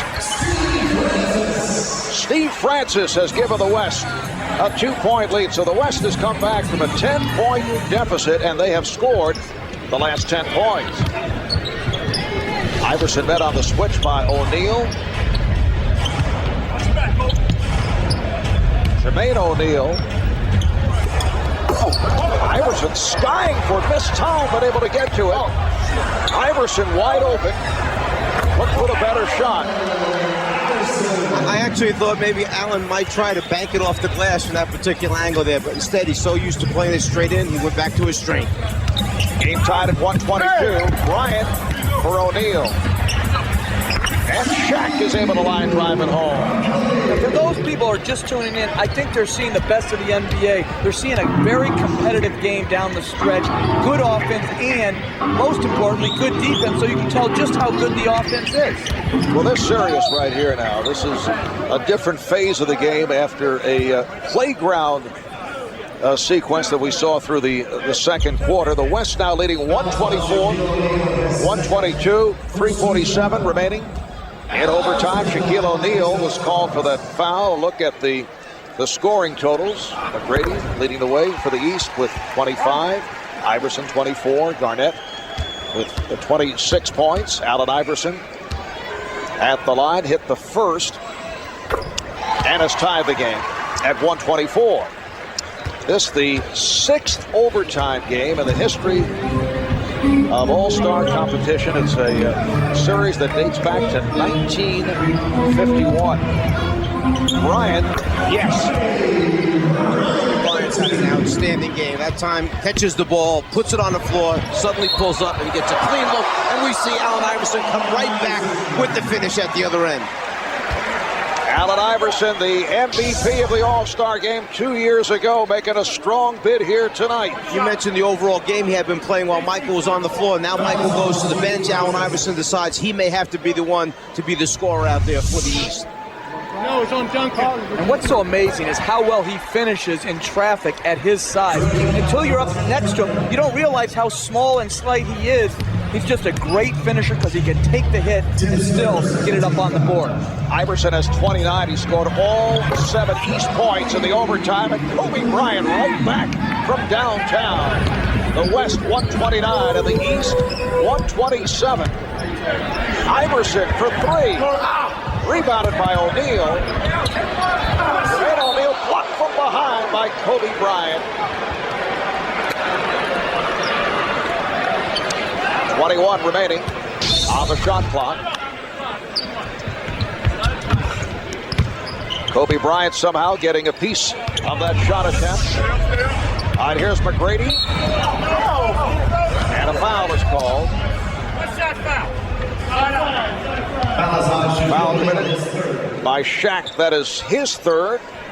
And the 13th foul committed by the West. Oh, the steal by Bryant. Took it out of the hands of Kidd. Kobe Bryant. And Kobe with 7 points here in overtime. Plus a huge rejection. 17 in all for Bryant. The West up by 4. Iverson feeling the contact, fouled by Bryant. From the end of regulation time into this overtime, Kobe has been a huge factor here for the Western Conference. He fakes with the left, sticks it in there, and now picks his pocket, comes down at the other end and shows the great finish by bringing it back over his head two-handed. It's his competitive spirit that really separates himself.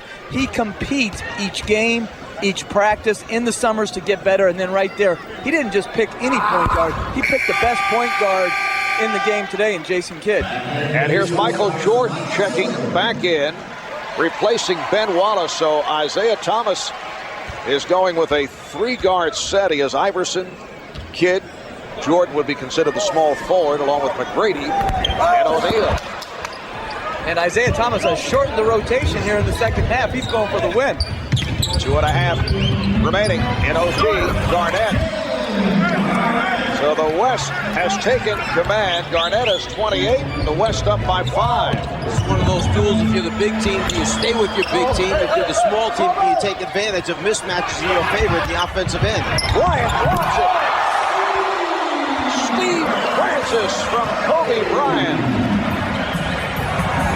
Iverson went behind the back. Dangerous pass thrown by Jermaine O'Neal, but last touch by the West. Get a wide open court in a 2-on-1 situation. It's a matter of running the floor, which we know Steve Francis has the ability certainly to go up, catch, and finish. We'll see Steve Francis throw back into Garnett, who has the size advantage over the top of O'Grady. Lifts up and hits that little 10-foot baseline jumper. The East in possession down by 7. Jason Kidd, nice adjustment by Kidd to cut it to 5. A minute 45 remaining in overtime. It's almost a reverse to what the fourth quarter regulation time was, with the East leading by 5. Now it's the West up 5. Deflected out by Duncan of the West.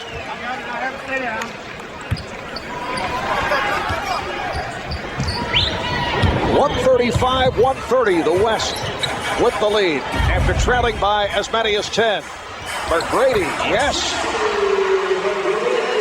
So the West lead is down to 3. Jordan try to steal, kept by Francis. A minute and 15 remaining in overtime. Be a foul Shaq right now and put him on a foul line. Shot clock to 5.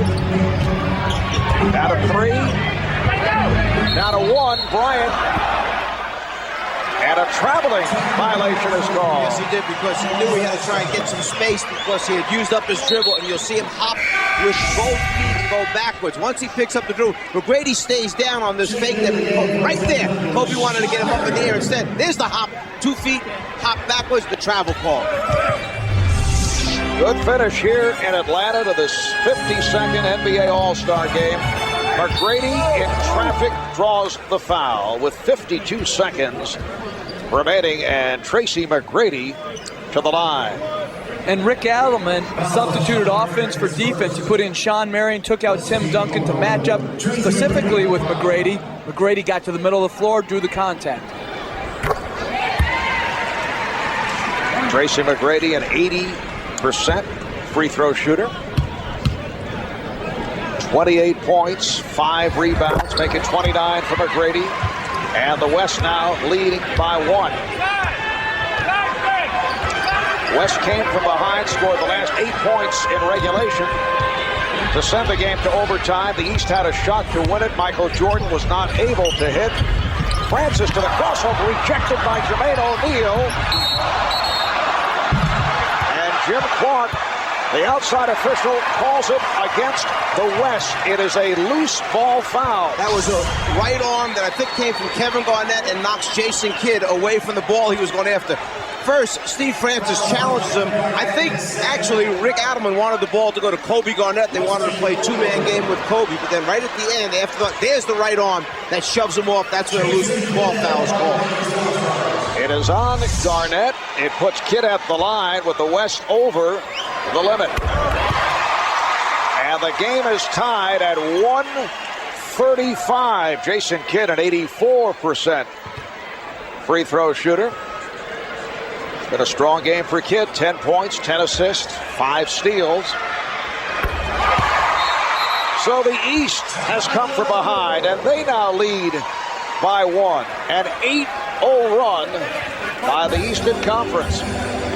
And a timeout is taken. And they're taking a timeout to try to advance it so they can go 2 for 1, get 2 quality shots. East, though, has scored 8 straight points to take a 1-point lead. And I've been told by our staff there has never been a double overtime game in All-Star play. I think a great ending right now would be if they got the ball into Kobe Bryant. He was matched up with Michael Jordan. One-on-one, you're going to see the next Michael Jordan, okay, having an opportunity to steal this game from the Michael Jordan. I've got to go to Duncan against McGrady or Garnett against whoever's guarding him. They've been the 2 most efficient players. And Garnett is forced to take a timeout, avoiding the 5-second inbounding violation. How about that? How many times have you ever seen in an All-Star game a team work that hard at the defensive end that they force the guy inbounding the pass to take another timeout? The defensive intensity has really picked up in overtime, last 8 minutes of regulation. Seconds remaining in overtime. They have the full 24 and get it inbounds. Francis being played by Iverson. The West with the ball down by 1. You take the foul on Shaq right away. And they do. Michael tried to take it. That's what he's pointing at. He tried to take it while he was on the ground. That's what Michael was trying to do. Well, the East had a foul to give. Betting on percentages, he's shooting 60 this year. If he only makes 1 or 2, you get the last shot of the game. 2 out of 3 in tonight's game. Kind of lost the grip as he released it. Well, maybe you can ask for a do-over, Mark. Well, I had a do-over last night in the three-point competition. Yes. The All-Star game. And there's the head coach of the West, Rick Adelman of the Sacramento Kings. This is his second All-Star coaching appearance in the last 3 years. The Kings had 34-17 at the break. That's the second best record in the West, right behind Dallas. Mark, I thought maybe Isaiah would bring in one more big man to rebound the basketball in case Shaq misses it. Well, he hits 1 of 2, and the game is tied at 1:36. They have the full clock. And apparently there was a problem with the clock. It just stopped. The shot clock should be turned off right now. They can run it all the way down. Well, we're down to 10 seconds remaining in overtime. And Michael has the ball. Again guarded by Sean Marion. The fadeaway. Yes! With 4 and 8/10 seconds remaining, the West takes a timeout. Michael Jordan, not able to hit the game winner at the end of regulation, has just given the East a 2-point lead. Marvin, as we see, Michael takes the fadeaway again over the outstretched arm of Sean Marion and just hits an incredible shot right there. Again, we see it. Marion gets up into him. He's going to force him to take a tough shot. The fade, think about the strength you need to get that up. That was his 26th field goal attempt tonight. It takes a lot of energy to get this type of shot up and in. And at the end of regulation, the West failed to call timeout so they could advance and take a last shot on Jordan Smith. Here they inbounded the ball instead of taking the timeout. Now it's in the backcourt with no timeouts left and only 3 seconds to go. 36 minutes. Bill Russell, among many former All-Stars in the crowd. There's a 13-time All-Star. 3 seconds to go in overtime. Mark, what happened when Jason Kidd came down for the East, he looked up at the clock and was confused for a second. He pointed to the official because he didn't realize when they inbounded there was 23.1 seconds, under 24. So they only turned on one of the clocks, not both of them. Jason thought that there was a problem, so he almost stopped and was pointing to the official, then continued on. He realized what had happened. You know, there was a problem with the clock. It stopped momentarily. However, now 3 seconds remaining. Garnett will inbound. The East up by 2. Wallace applying the pressure on the inbound. It's broken up by Kidd, played by Brown, who fires and is fouled. With 1 second remaining, he was fouled in 3-point territory. He'll have 3 shot attempts. Wow. Jermaine O'Neal looks like from here he runs out, almost a steal by Jason Kidd. Now as Jermaine O'Neal goes for it, right there we see the body contact. It definitely is behind the 3-point line. Not a smart foul by Jermaine O'Neal as Kobe goes to the line with 1 second remaining in overtime.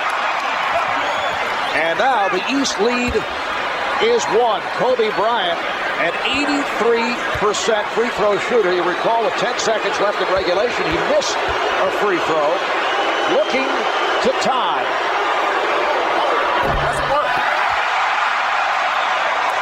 And now it comes down to the third shot. Michael Jordan goes over, try and bother Kobe Bryant. Surprising, Kobe missed at the end of regulation and now missed here. I would have counted him for all 3. Only 1 second left, and he has tied the game. At 1:38, the East will take a timeout. So much for that Michael Jordan possible game winner with 4.8 remaining, but the East will have another opportunity. We'll take a break. We'll be back in Atlanta in a moment.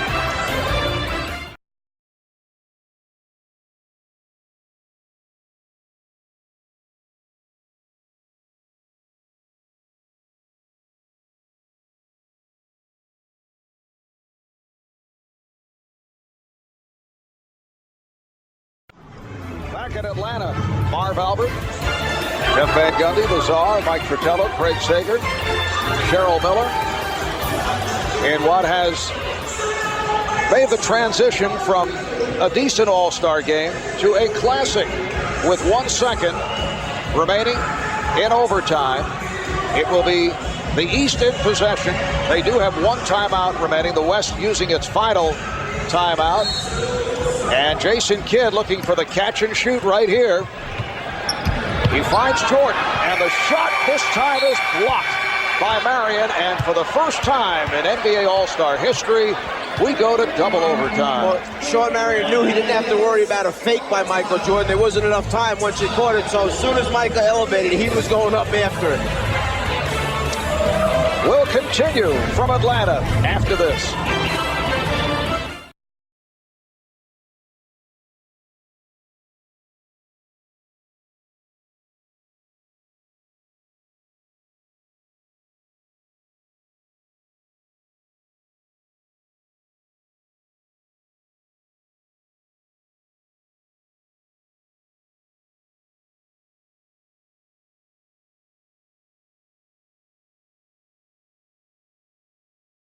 The OT with 4.8 remaining. Michael Jordan going at Sean Marion. Hit a jumper to give the East a 2-point lead. But with 1 second to go, Kobe Bryant was fouled in 3-point land by Jermaine O'Neal. Hit 2 of the 3. And that puts us at 138 apiece. I don't know if Michael Jordan expected to play in 36 minutes plus.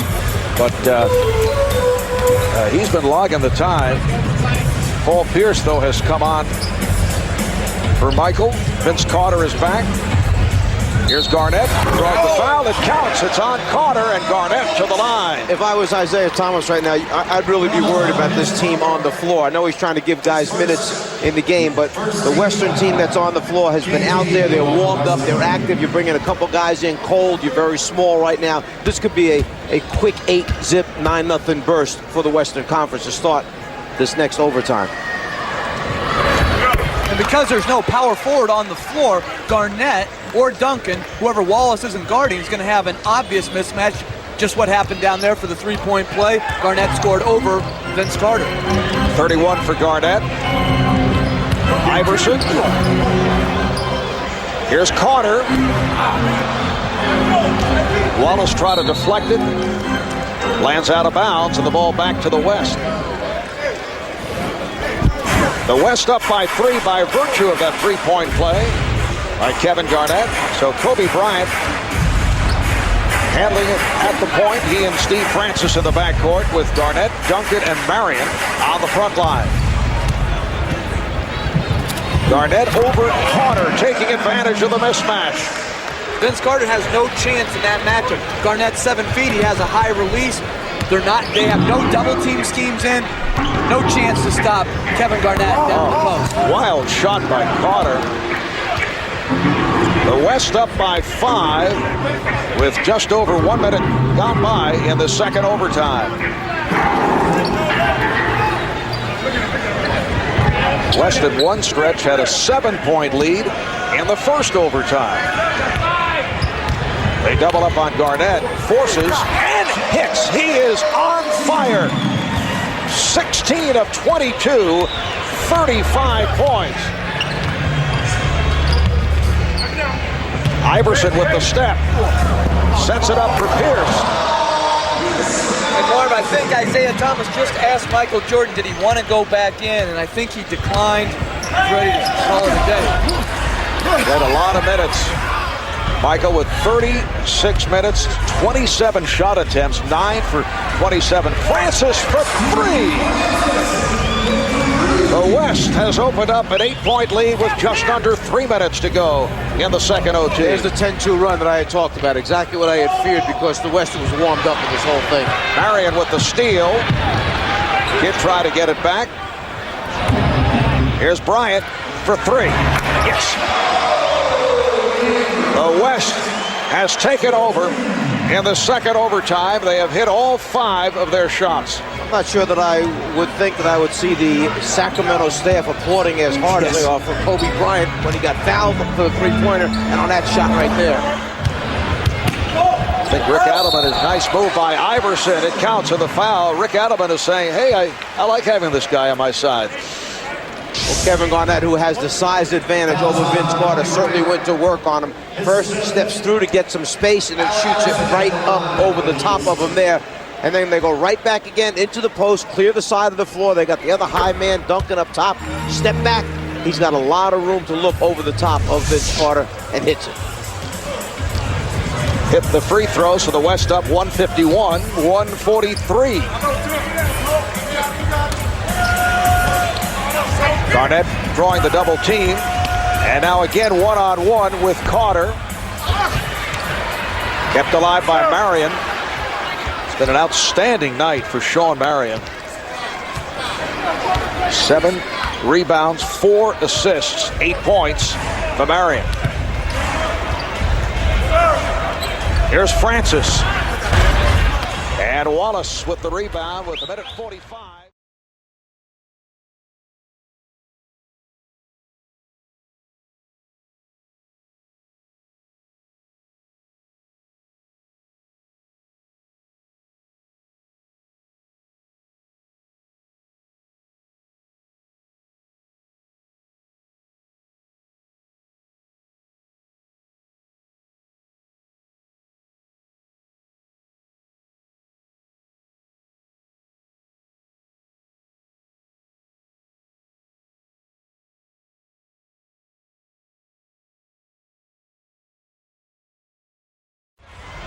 Remaining in the second overtime.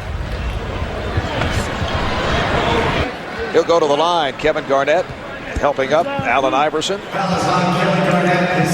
That's 3 on Garnett. Iverson sees the opening, goes to the basket immediately, trying to attack the rim, hoping to get fouled, stop the clock, put points on the board by going to the foul line. 34 points for Iverson, along with 7 assists, 5 rebounds, 7 of 8 at the line. He had that huge game 2 years ago, certainly one of the better All-Star games. I'd put this one right alongside it, with the East coming from behind to beat the West, sparked by Iverson and Marbury. West leading 151-145 with 1 minute remaining in the second overtime. Watch your back. Bryant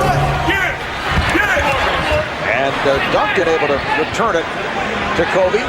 The lob for Garnett. And Wallace lost sight of the ball. Kevin Garnett with 37 points. Here's Kidd for 3 and came up with air. The ball back to the West. The East running out of steam in this second overtime. Czar, as you mentioned, a couple of substitutions made by Isaiah Thomas. But obviously Michael Jordan felt that was enough. And that also dictated the change in the lineup. Shot clock down to 5. Francis. A strong performance in this second overtime by the West. Francis now has 20. Here's Pierce from way downtown. Did he misread the clock? What was that? He just wanted to show you that he could shoot it from way downtown. Final seconds. And this one is over in double OT for the first time in NBA All-Star history. 155-145.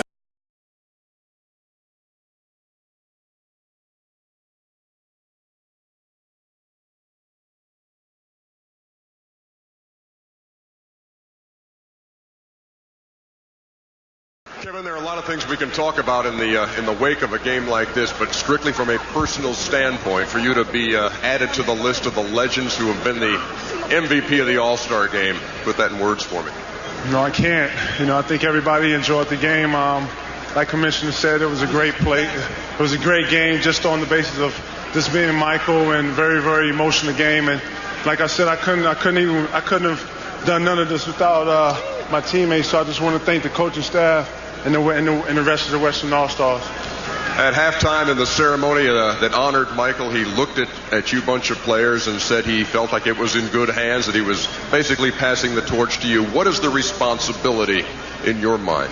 I think the responsibility falls not only on one single individual. I think, as you see what's behind me, we're in great shape with guys like Tim Duncan, AI, Stephon. The league is full of guys who can carry it, but I think it's going to be a group effort, and I think it's one challenge that we all look up to. Finally, what is your message for Michael tonight on a night when everybody was thinking about MJ's final appearance here? Finally beat ballhead.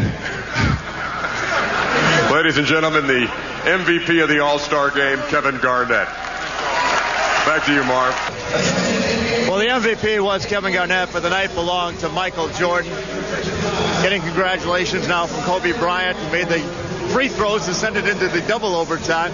You scored more points than anybody in All-Star game history. Talk about the one at the end of overtime that appeared to be the game winner. Well, it was a tough shot. They played good defense. I was able to get to my right side and get off a shot, high arcing shot, and it went in. Thought it was a game winner, but obviously, anything can happen in the NBA game, and that's exactly what happened. Kobe made a couple of free throws. He could have easily made 3 in a row to end the game, but we had a chance to go into overtime, and they had more energy than we did down the stretch.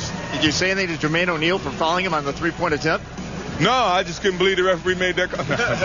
No, obviously we were just trying to play hard defense, and those things happen. How will you remember this All-Star game?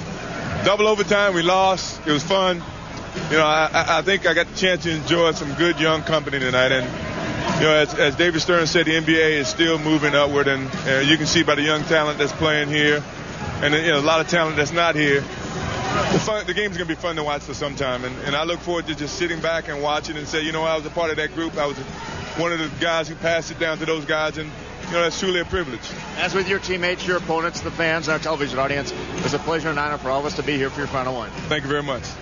All right, for Michael Jordan in his final All-Star appearance, he concludes as the all-time scoring leader in the history of All-Star play. Again, the final score in a wild one, double overtime. The West 155, the East 145. Stay with us for Cartoon Network's Adult Swim All-Star Extravaganza. Special programming designed for the Czar. Those of you on the West Coast will see Martin Lawrence in Life. All-Star Weekend has been presented by TNC Sports, the home of the NBA playoffs, and exclusive coverage of the 2003 Western Conference Finals. The incredible